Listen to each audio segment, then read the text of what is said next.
Several minutes of commercial-free football starts now. Here are the Purple Mortgage Guys.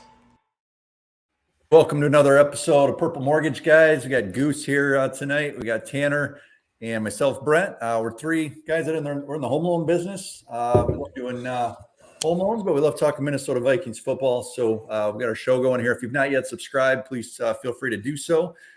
Leave some comments. We love talking about them on the next show. So we're going to do that as well. Guys, we're going to jump in tonight to our first mock draft, being that we are into April.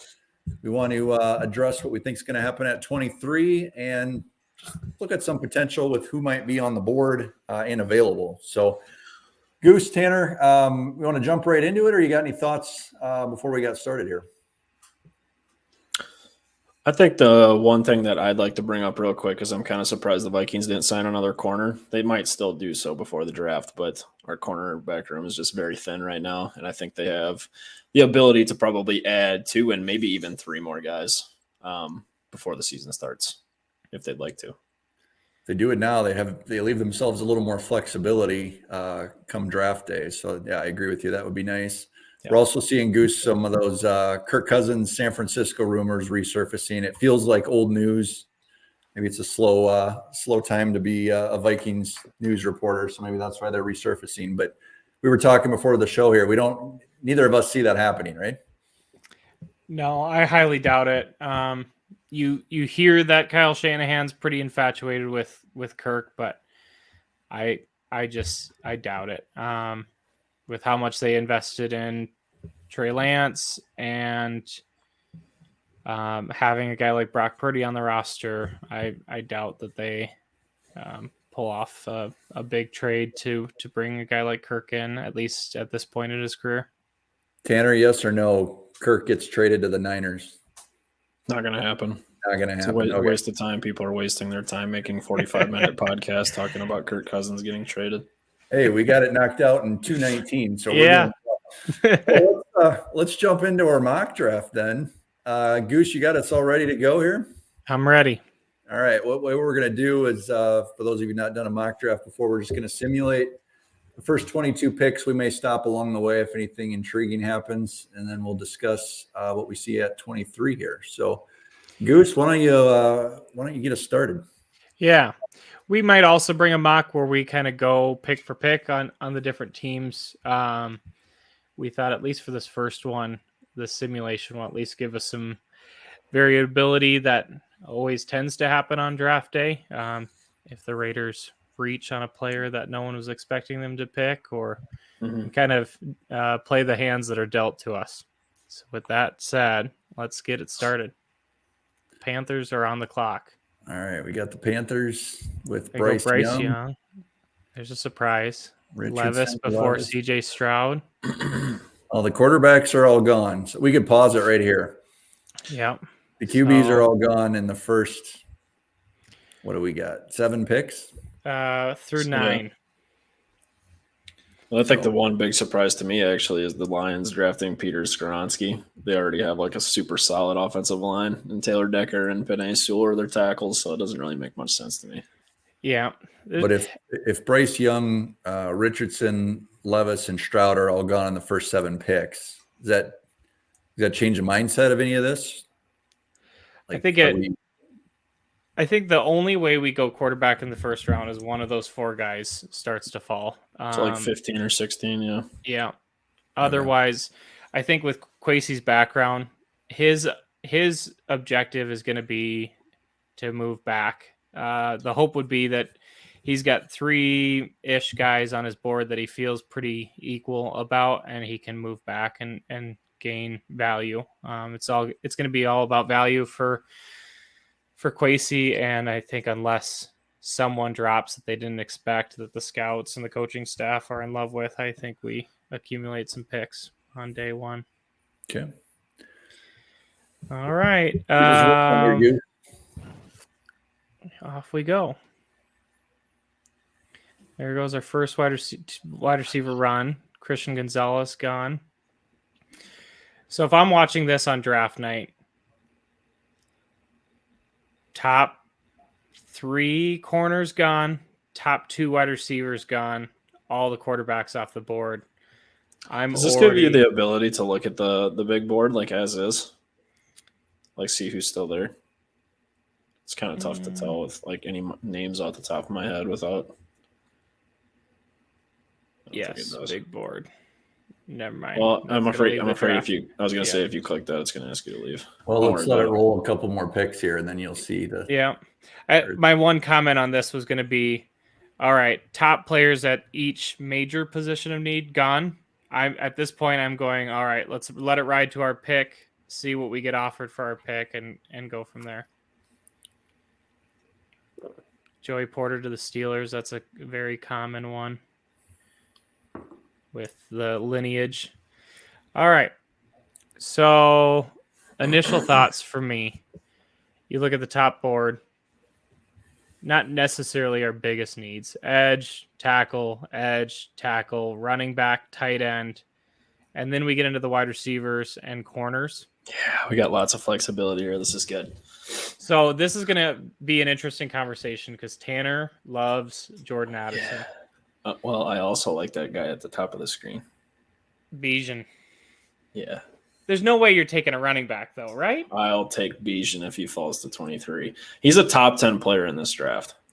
Like, this is – I was talking to somebody on Twitter about this on Sunday. This is like one of those running backs that comes through, and I know you don't think that it makes sense to add a running back like that to this type of offense, but I just see what that – like adding an extra playmaker like that would – what that would do for our offense. I feel like you have the ability to go ahead and get rid of $14 million with Dalvin's contract and potentially use him as a trade piece now.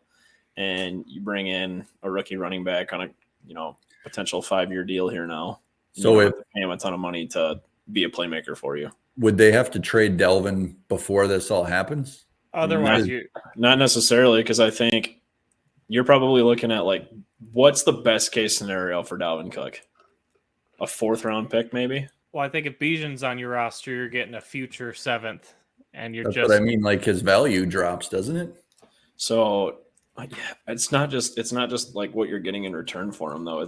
You're dumping $14 million. Right. That's what I'm saying. You get a future 7th because someone's taking his roster, and then you have the ability to go and like if you want, then you have the flexibility, and it's not even free agents at that point. Like you have the ability to go ahead and make a trade for like maybe a number 2 receiver somewhere that is very unhappy with where he's at. Like a Brandon Cooks, for instance. Like I know he's already in Dallas, but I feel like there could be a potential receiver going into training camp somewhere on another team that's like, I want to get paid. I don't want to be here. I want to be on a winning roster. And I feel like that gives you the flexibility to do that.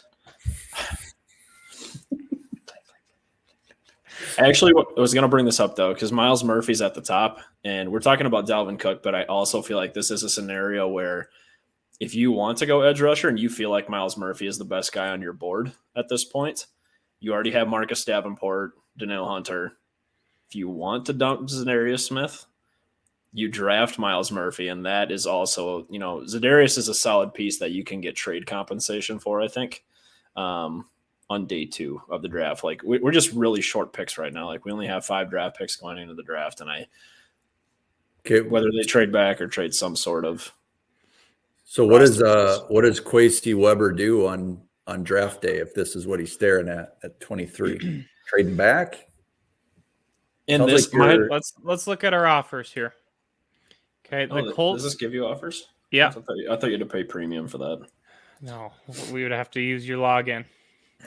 Yeah. All right, first offer, Colts. Trading. No, I want a 1st round pick. What? No, thank you. It says select a team to. Doesn't it say 35? They're offering 35 and the sixth rounder, was it? Or do you get to like pick? I think you're right. I think you have to pay to get the trade. And then I think All right. Well, we'll use your login next time, Tanner, and we'll do trades. I want to hear what Tanner's doing here. This is why everybody's paying the big. So I love the flexibility here because this is a really deep edge class. So I think I'd pass on edge at this point because I think you can still get a solid like depth piece if you need one. Not Okay. that we really need that right now going into like day 2 or day 3 of the draft. So in my mind, Bijan Robinson is by far like the best player on the board here. But I would probably pick Bijan in the hopes that I'm going to dump Dalvin Cook's contract Wow. at some point during the draft. But if that's not the case, I actually don't see him making it that far to 23. I think someone will pick him before then. This is the situation we're in, Tanner. I would go best case scenario receiver, and that's Jordan Addison. So if Yeah, I Bijan's think- there, you're taking Bijan, and if he's not, because there's a fluke in the software, is what you're saying, then you're going wide receiver. All right. Yeah. Wide receiver, too. I feel like people are underestimating that right now. Like, KJ Osborne's our wide receiver, too. Gross. I mean, from the middle of the season this year, I've been pounding the table for wide receiver. I have been over it. That's why I got labeled team defense. Ed Donatel's best friend. I think we've needed receiver, but I think you're going Bijan here, and as much as he is a top 3 player, generational talent, I disagree, but let's pick Bijan for Tan Man. All right, so we got Bijan. Okay, Tanner's sprinting the card up. Yeah, to Roger Goodell. My pick at this point, if I can't trade back, which I would trade back. So you would trade back even if Bijan's available? Yes, for sure. I would for sure. No, thank you. What can we accumulate? Okay, got it. As much as I think he would be a great fit, I think there's a chance that JJ feels like the offense is going in a different direction. We're loading up tight ends. He's all of a sudden Bijan's the focal point. It changes the whole offense. If I'm sticking and picking, I'm picking Jordan Addison here and hoping to take a corner with our next pick. Who is the best available corner right now per this board? For PFF, Emmanuel Forbes. Okay. Not a day 1 starter. No, that's why I'm waiting. I'll pass. All right. Bijan it is. We're going to wreck the North. That's my dog. So Jordan Addison, all Zay the way Flowers. through the second round. So let's pause here and see if I can. Never mind. So Emmanuel Forbes gone, Zay gone, Jordan Addison gone. Not ideal. We'll go ahead and speed it up a little bit. Yeah, it sucks not having a second round pick. This is assuming we just stand pat, which feels like probably won't happen. I just feel like they're gonna trade someone. Yeah, that's what I mean. Before the second night of the draft, because I feel like Kwesi's for sure gonna want that. Tanner, look at all these running backs available in the 3rd round. Yeah, but they're not. Yeah, let's load up on running back now, guys. All right, right, what do you got to work with here, Tanner? Oh, if Tanner's our GM, I'm at my home right now screaming at look at these players. Which one of these guys is playing for us week 1? Save the draft, Tanner. So I actually have my draft notes up here, and I will show you guys. I have highlighted in purple. You can see his name, number 9, wide receiver 9, right here, highlighted in purple. So I want you to scroll down a little bit. I saw his name. We're gonna go back to it. Keep scrolling down. That's what. Oh no, you got to go up. I'm sorry. Oh, there he is, right there. Cedric Tillman, 6'3", 215 pounds, runs like the wind. Actually, doesn't really run like the wind, but a comp for him is Cortland Sutton. So okay. A guy like a possessional receiver, because JJ is always going to stretch the field and be your 3-level guy, but Cortland Sutton, adding somebody like Cortland Sutton to your offense gives you that red zone versatility to be your jump ball guy. And I would really like to have a possessional receiver that has a really large catch radius like Cedric Tillman. He's a big dude. I'll be the first to admit I'm not a big fan of Hendon Hooker. And I think Cedric Tillman's I think Cedric Tillman's numbers could have been a lot better at Tennessee if he had somebody else that could stretch the field for him. So where did Hendon go in this mock draft here? that's a good question. I'd be curious to know that as well. Did we miss But him? this is my pick here. Cedric This Tillman. is your pick. Okay. I was watching NFL Network tonight, and they actually had him in the first round going to the Chiefs. So I feel like this would be an absolute steal in the third round. There's no way he makes it that far. Hendon Hooker, 75 to the Falcons.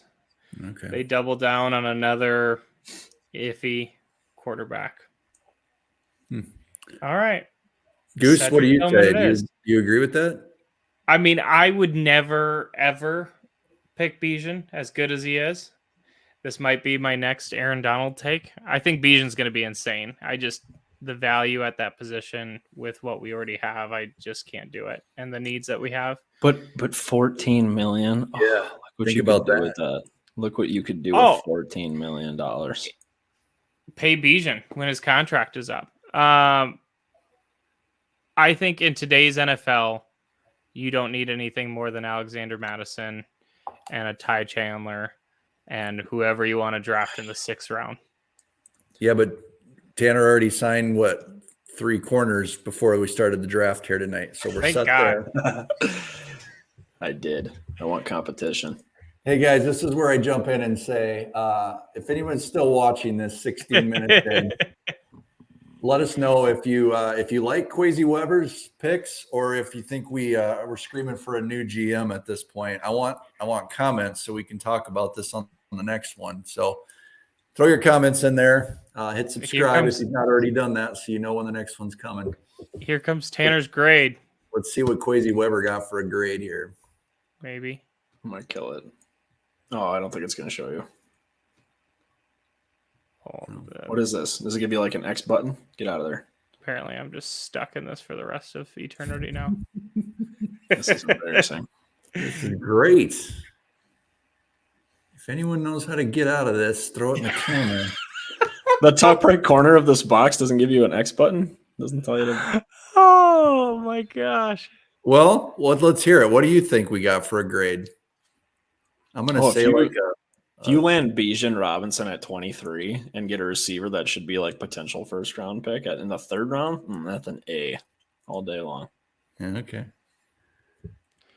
Well, A for awesome. Look at those guys.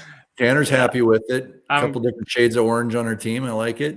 Yeah. Goose, are you happy with that or no? No, I'm pissed off.